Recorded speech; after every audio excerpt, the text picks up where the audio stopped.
to request the Deputy President, Honorable Rigathi Gachagua, to step forward, make his remarks, and invite you to speak to the nation. Thank you.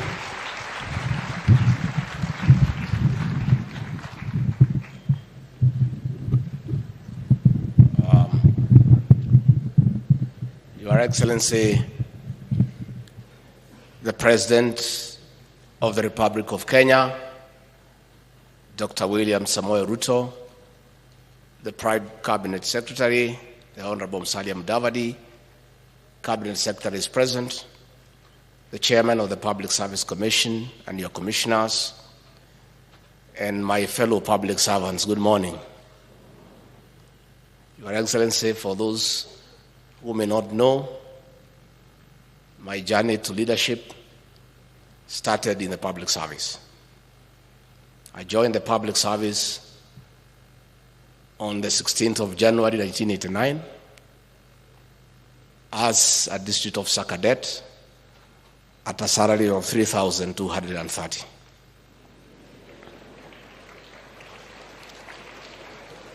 Your Excellency, we are here today to commission interns and induct them into the public service. Your Excellency, the occasion today is an important one for your government and your administration. A vibrant and motivated public service is good for any administration. A vibrant and motivated public service is good for the economy. It is good for the country. Your Excellency, the success of your administration will largely depend on the output and the commitment of our public service. Because though you have an elaborate policy in your manifesto, the implementation of those policies to become a gain for the people of Kenya will be implemented by the public service. It is therefore necessary that we invest time and resources in developing a professional public service to support your agenda. Your Excellency, we come from a background where, on your ascendancy to the President last year,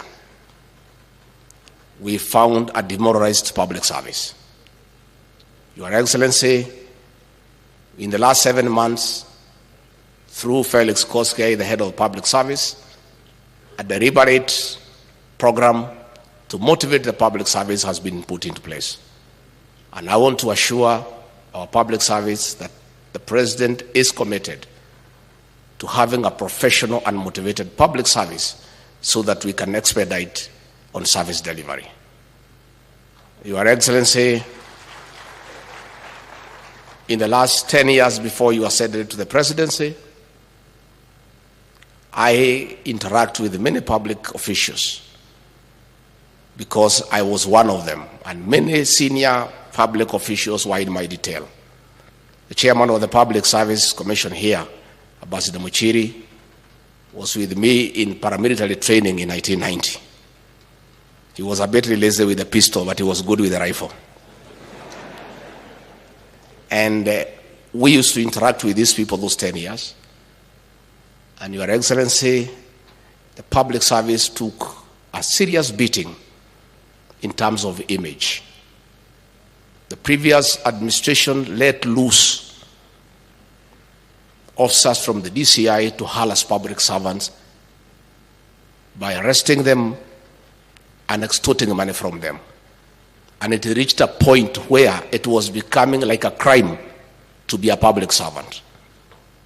And public servants were very demoralized because they were demonized as bad people.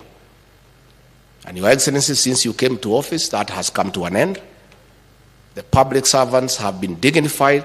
They have been given an opportunity to serve. I want to ask all public officials to take advantage of the new dispensation by working with the commitment and agreeing to support investment. Previously, public officials would be a hindrance to ease of doing business through bureaucracy and red tape. We want to ask our public servants to make it easy for Kenyans to do business, to encourage business people, to encourage entrepreneurs, to process their licenses and whatever else they need from your offices so that they can create business and enhance investment in this country. So, Rais wetu, as we commission 3,900 young people here today to come and serve this country, our brothers yesterday were commissioning a larger group of young people to throw stones and create chaos in the city. And Kenyans must start, and you the media, because you are here today, we hope today you will give us equal airtime as we inaugurate these young people to something useful and gainful. You give those people the whole day coverage to throw stones, to steal, to loot, to create noise, to create confusion, the whole day. We trust today you will be responsible enough to give this function equal coverage. As young people are being inducted into productivity. For the young people, you have seen the deputy governor Omranga. Please work hard. Stay focused. The sky is the limit. The opportunity you have been given in the public service is a huge opportunity. The public service is an institution of opportunities and learning. This is a good beginning. Seize the opportunity and learn and focus. And one day, you'll be somebody in this country. It is possible. And you don't have to look from far. A little fellow who was an assistant secretary cadet at 3,230 shillings per month, today is deputy president of the Republic of Kenya. What other motivation do you require? It is possible. Please be focused. So, Your Excellency, before I welcome you to address these people, ours is to encourage you to stay focused. You have the mandate of the people of Kenya to spearhead over the economic transformation of this country and uplift the living standards of our people. We encourage you to stay focused. Let the detractors not sway you. Keep your eyes on the ball, and that way you will succeed. And I want to tell the people of Kenya, President William Ruto took the Bible before God and before man in Kasarani and swore to protect the Constitution. Those who are asking him to violate that Constitution are being unfair to him. There is no constitutional provision in our Constitution for a handshake arrangement. It's not there. The president cannot reinstate IEBC commissioners. He doesn't have that power or authority. The president would not even know where the server is stored because it's not his work.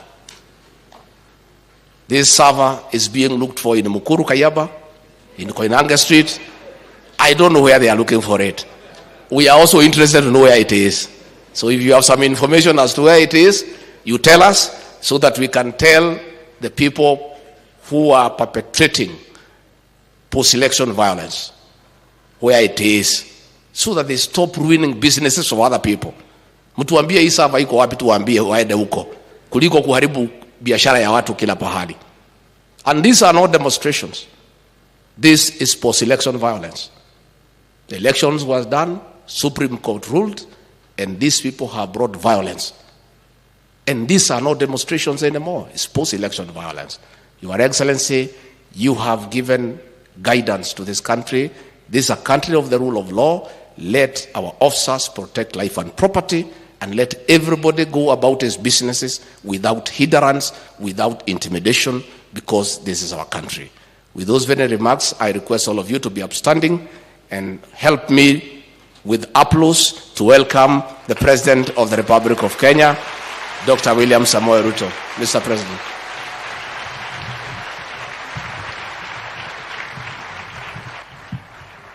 Hey, kumbe kuna watu wengi hapa.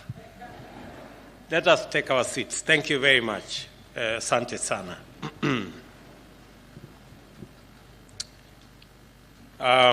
Mr. Deputy President, Prime Cabinet Secretary, Ministers present, Permanent Secretaries or Principal Secretaries, Heads of parastatals, public servants, the good people, our interns this morning. Good morning, everybody. Hamjambo.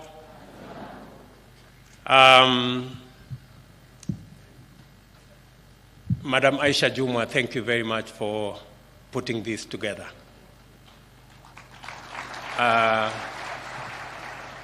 When I see Aisha, she is a great inspiration to many people. And she is a product of internship and mentorship. That is how, the first time I met Aisha Jumwa, she was a counselor in Kilifi County. That today she is serving as Cabinet Secretary is tremendous progress. Congratulations, Madam, and I hope through you many other public servants find the inspiration to be the best they can, irrespective of where they stand today. Today you may be an intern, but the sky is the limit, so long as you work at it. I am delighted to be with you today at this momentous milestone in the life and career of many youthful emerging public servants and public service leaders. The state is constituted and sustained by the functioning of an effective public service. Government, similarly, expresses itself through the operations of public service. The country is served through the administrative departments of public service, while the economy is coordinated by the regulatory agencies of the public service. The public service is a fundamental constitutional component through which an effective state can achieve and maintain a stable society and efficient economy. In short, it is indispensable to a properly functioning republic such as ours. Government relies on the public service to satisfy citizens' aspirations by implementing policy, projects, and programs according to the mandate conferred on it through democratically elected leaders. The prospects of sustainable development for any society is therefore directly linked to the soundness of its public service. By soundness, I mean a public service that is firmly apolitical, impersonal, scrupulous, impartial, fair, consistent, predictable, and coherent. A sound public service must be loyal and subordinate to elected leadership. The standard for soundness of the public service is set out in Article 232(1) and 10 of the Constitution, which binds everybody acting in the name of the Constitution of Kenya. The government is committed to delivering its pledges to the people of Kenya as set out in our plan for the bottom-up economic transformation agenda. It has therefore embarked on formulating appropriate policy and strategic frameworks that will anchor implementation of our food security and agro-industrial production, affordable housing, universal health coverage, micro, small, and medium enterprises, as well as the digital economy agenda. To deliver a responsive, responsible, and accountable public service is an imperative. I am encouraged that our public service has maintained its political neutrality and impartiality for the greater part of our independent history, and especially since the advent of competitive democracy. In the world of globalization, digital governance, online enterprise, a fit-for-purpose public service is going to look and must be different. This inevitable and undeniable fact calls on us to quickly undertake changes that will enable the public service to adapt effectively and deliver to the highest standard even in changing times. I am confident that our public service is perfectly capable of this historic feat, and that, as a result, our nation will never have to suffer disruptions and distortions of teething problems and difficult transitions. We are serving the public at a time of daunting challenges. We are tasked with accelerating economic growth and recovery, ensuring equitable access to opportunity and wealth creation, and also leading our collective adaptation to a ferocious climate situation. We are counting on you to help us deliver the transformation required to overcome these challenges. If we are to deliver on the transformational agenda, we must begin by transforming our public service to make it more responsive to the needs of all our citizens. To place us firmly on this path, the Government of Kenya will adequately facilitate the Public Service Commission to put in place a fit-for-purpose public service. We envisage and expect a service that exhibits high levels of productivity, good governance, patriotism, commitment, diligence, honesty, and excellent performance. I have heard you, Chair, and the Commission on your request on what we need to do to make resources available for the better training, the better preparation of the public service so that they can deliver on their constitutional mandate. And I like the suggestion that you have said we can cut down on the mandazis and entertainment so that we can provide more money for training and mentorship. I wish the Minister for Finance was here so that he can do the needful. I quite agree with the proposition that this cohort of interns and those already in public service have benefited immensely from this program. I listened to you, Chairman, and you said it is the first time the head of state is coming for the public service statutory function as you do your report. I did not come here by default or for lack of something to do. I came here intentionally and deliberately because we have an agenda on account of the public service, and especially those who are climbing the ladder from the bottom. The agenda of internship is an agenda I believe in very strongly. There are many things we learn in school, there are many things we learn in college, but there are many more things we learn by mentorship and by internship.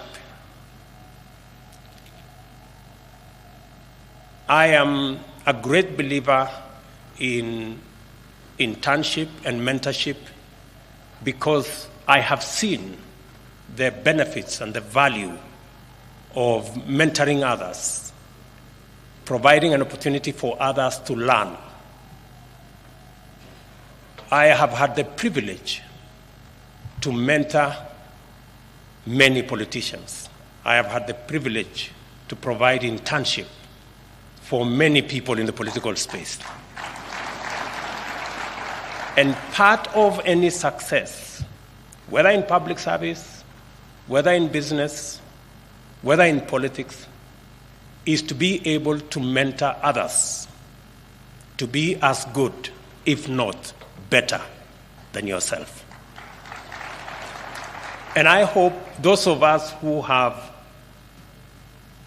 the privilege to serve as leaders, either in business or in public service or in politics, that we consider mentoring others, providing internship for others to learn from us, and that we can pass on the baton. And I like what I heard Aisha say, that part of the success of leadership is to be able to arrange a succession plan. Do not sit in an office, do not occupy a position as though you are going to be there forever. It is important for all of us who have the privilege to serve that one day we will not be able to serve in the positions that we have, and you will be the better, you will be the richer if you can mentor others into those positions, if we can create a mechanism for others to learn from us, so that continuously as a country, as a leadership, we are getting better. We can only become better, we can only get better as a nation if we learn from those who've been, so that we can improve those who will be. The question that keeps coming is, when somebody gets to 60, they begin to say, oh, you know, I have not arranged a succession plan. I need another 2 years extension so that I can do this and I can do the other. I mean, if you have reached retirement age and you have not done what you should have done, it cannot be an excuse. You just need to pack your small bags, move on, so that the others can also move up. And it is our policy decision that we respect our elders, and those who have served and have reached retirement age should not be bothered for a day longer with any other responsibility, but to give way to those who are graduating into those positions.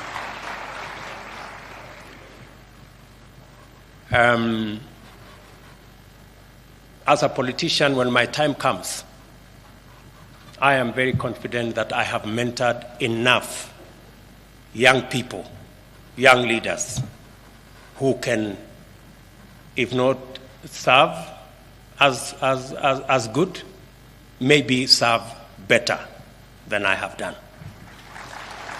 And I think that that should be the case for any public servant. Our strategy to transform the public service is centered on performance management and productivity. the ultimate measure of performance in public service is citizen satisfaction. Accordingly, the Government of Kenya will introduce a robust and integrated performance management architecture, and it will provide standardized tools for measuring service delivery across the public service, including state corporations and public universities. This will cut across both levels of government at the national and the county level. A review of the performance management framework in public service has revealed a number of constraints: misaligned institutional arrangements, inadequate policy, and to some extent, legislative and technical capacity limitations. Addressing these challenges requires a coordinated effort through a whole-of-government approach. Subsequently, the Prime Cabinet Secretary's office will work closely with the public service and the ministry concerned to bring together key agencies in government with a view to revamping, re-institutionalizing, and driving a citizen-centric culture. It will also seek to promote innovation and, crucially, secure the services of the best minds in our country by rewarding public servants who serve with distinction. We will also revitalize the Public Service Week and the Public Service Excellence Award, among other initiatives. Allow me to turn to my favorite part of this audience, the young people gathered here today. And we have two groups. The 3,902 interns joining the public service as the fifth cohort, the public service internship program, and the first cohort of the Public Service Emerging Leaders Fellowship. These two programs are undeniable success stories and underscore the government's commitment to strengthen and nurture strong leadership within the public service. And let me put this in context. We figured out this whole program of internship before the elections in 2017. And it was our intention to have a whole of government, a whole of country program where graduates from our institutions of higher learning can have at least 1 year transition as interns in their areas of expertise in the various areas. Unfortunately, we were not able to implement it the way I had thought about it. But I am happy that at least we started. And what is required now is for us to configure this, institutionalize it in policy and in law. And I'm happy that the Attorney General is here, so that you can work with the ministry concerned and work with the public service so that we can institutionalize internship as a program of transition for young people coming out of college, for them to acquire at least some level of understanding of what they learned in class and practice it at least in our institutions, whether they are public or private. I want to announce that the first step, and that's why I agree with you, Mr. Chairman, is that we have today 3,900 interns. The next intake, next year, I will suggest that we start with 20,000 next intake. Because I am told those who applied were 31,000 and only 3,900 got an opportunity, not to get a job, but to just have a feel of what government, public service, what the field looks like. And I think more young people should be afforded an opportunity to be an intern.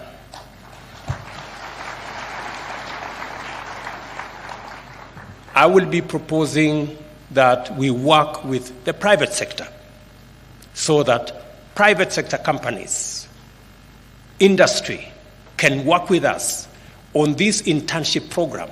And we are going to provide tax incentives for industries and private sector companies that will partner with us to afford an internship opportunity for the many young people graduating from our institution of higher learning, so that we can not only provide a transition for them, but we can also give them an opportunity to practice what they have learned in class, and for them to have a feel of what working in these offices looks like. That was our intention, and I intend to make it good this time around, now that I have the opportunity. So, Mr. Chairman and Madam Waziri, please begin to figure out how this is going to look like.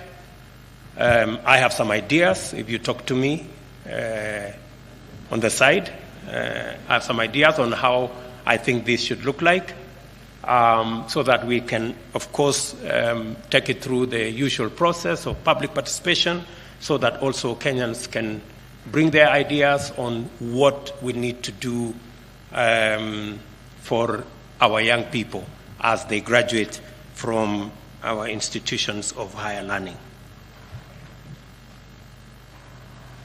I am pleased to witness the enthusiasm of our young people working in the public service. I welcome you and ask you to bring your energy, your resilience. Please come with your ideas and creativity and innovation, because public service deserves the best. Karibuni sana. You are not just the now, you are also the future. And if you do your best, I am confident that our public service will be in good hands today, tomorrow, going into the future. I must say this: do not join the public service and hold back or shy off from contributing your ideas. There are no right or wrong ideas.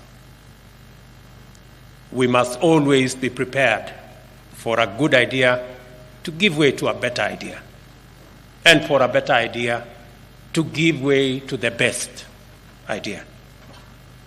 That is where I would like public service to be. I remember, Chairman, when I came into office and we wanted to appoint CASs, and the public service brought to my attention that the court had problems with what the CAS, how the CASs had been appointed earlier.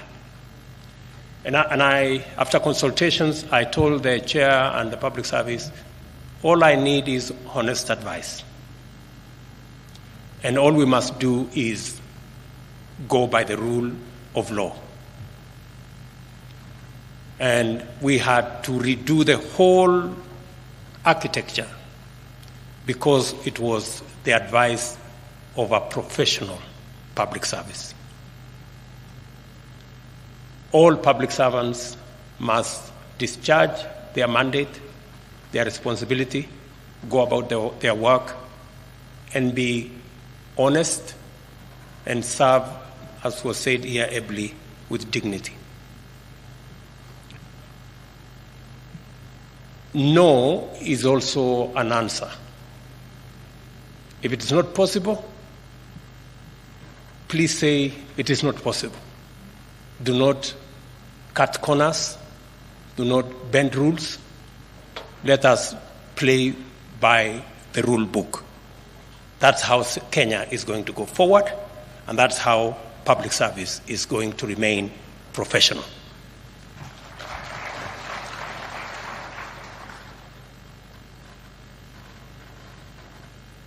As you join the public service, you must do so to add value,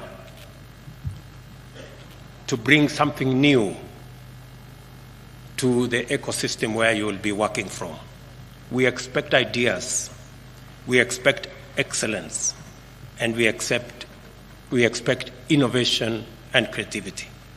I want to congratulate the 51 fellows in the Emerging Leadership Fellowship Program. I understand you are now at the tail end of your training, which focused on public leadership development and inculcation of public service ethos. I am confident that you have adequately benefited from the many professional development opportunities that the program has offered you. And I want to reiterate that I am sure you are what I want to reiterate what I am sure you are aware of. We have high expectations of you, and we expect you to take up and deliver exceptional results in leadership capabilities across the public service. We expect this because we are confident you now understand the immense value of good leadership and strong values to any organization and to any society. When you return to your various departments, share the knowledge you have acquired with your colleagues and mentor others to be like you or even better. I challenge you to set a new leadership example and standard in government. I urge you to be agents of real change and, above all, to keep the fire of service burning within you and in the organizations that you represent. There is no better place to practice your leadership skills than in the Kenyan public service. As the Commission begins the recruitment of the next cohort of fellows, I reiterate my personal support to this initiative, and let us build more leaders. Let us have a public service full of leaders, and we shall see an incredible difference as a nation. I wish to extend my gratitude to our partners, emerging public leaders of the United States, and our very own Emerging Leaders Foundation for their financial support that enabled us to run this program. And as I said, I am looking forward beyond APSA, and we must be grateful to APSA. Thank you very much for being our partners. Beyond APSA, I am expecting all our banks, all our private sector players, people in industry, people in business. Even if you run a business of 20, 30 people, take one intern, take two interns. What we are going to do is to make sure that if you become our partners and take an intern into your mentorship and into internship in your organization, we are going to allow you some tax rebates so that we can do this together and provide opportunities for the thousands of young people who are looking for an opportunity to display their talents, their knowledge, their expertise, and also use their energy to drive our development. I am delighted to commission the graduate interns joining the public service under the internship program. All of you here today were professionally recruited by the public service among 31,000 applicants. I must say, to make it to 3,900 from 31,000, you deserve some congratulations. Pongezi. I am also informed that representations are from every ward in Kenya. It couldn't be better. And I hope, Mr. Chairman, as I told you, I have some suggestions. I hope that those who, even if you come from a particular ward, that your internship should not necessarily be in your county. I think it is important for you to go to a different county and see what it looks like, and learn a different language, and look at different culture, and sample our nation. Do not be a villager. You know, there are people who go to primary school, secondary school, college in the same village. Please, we are a diverse nation, and the more we integrate, the more we work together, the better we become as a nation, and the greater the appreciation of our diversity.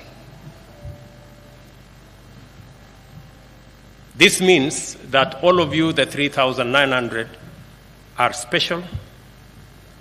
All of you have something that can help us move the country forward. I am very confident about that. And I want to commend the Commission for ensuring that the interns reflect the face of Kenya by distributing all the available slots, and ensuring also that persons living with disability and all genders are adequately represented.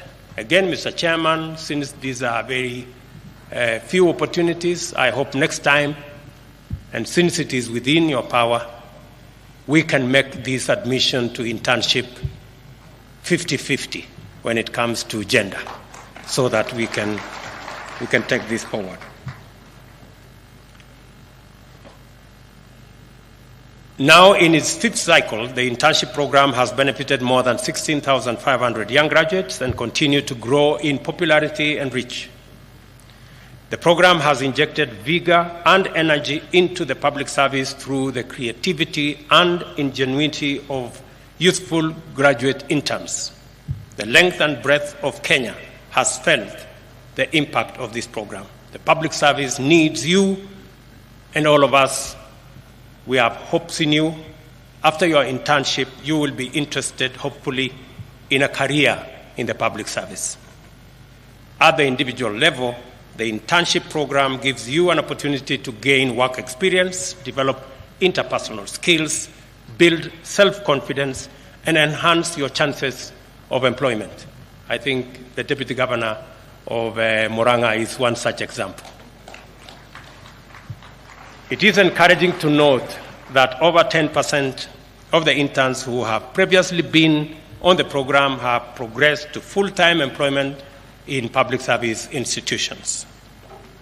Owing to its success, the government will continue to support the growth of the program, and as I have said, the next intake will be 20,000 interns, and I look forward to working not just with all the parastatals, but all in the spectrum of both public and private. I hope private companies, good people in the private sector will take up this opportunity to work with us to provide internship to these young people of Kenya so that they can become better servants of Kenya, whether they work in the public or the private sector.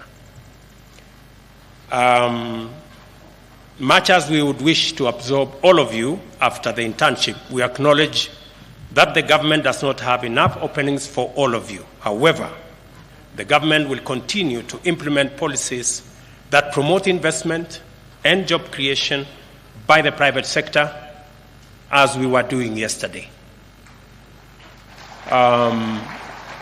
Yesterday, with working with the American government and the American Chamber of Commerce, I think we have opened up opportunities in our special economic zones, in our export promotion zones, in our pharmaceutical sector, for us to access not just jobs for our young people, but to also access commodities, foreign exchange, taxes, and grow our economy. However, I am happy also and pleased to note that the public service has plans to develop a framework for partnership with private sector organizations in this program. That's my recommendation, Mr. Chairman and Waziri. so that we can bring all the assets that we have, both public and private, to support this exercise. We will also anchor the program in law to ensure its institutionalization and sustainability by amending the Public Service Commission Act, and accordingly, the Attorney General will liaise with the Commission and Parliament to expedite appropriate legislative amendments of the laws to provide for this program going into the future. Allow me to make a few remarks about the 2021-2022 report on status of compliance of values and principles in Articles 10 and 232 of the Constitution that the Commission has presented to me this morning.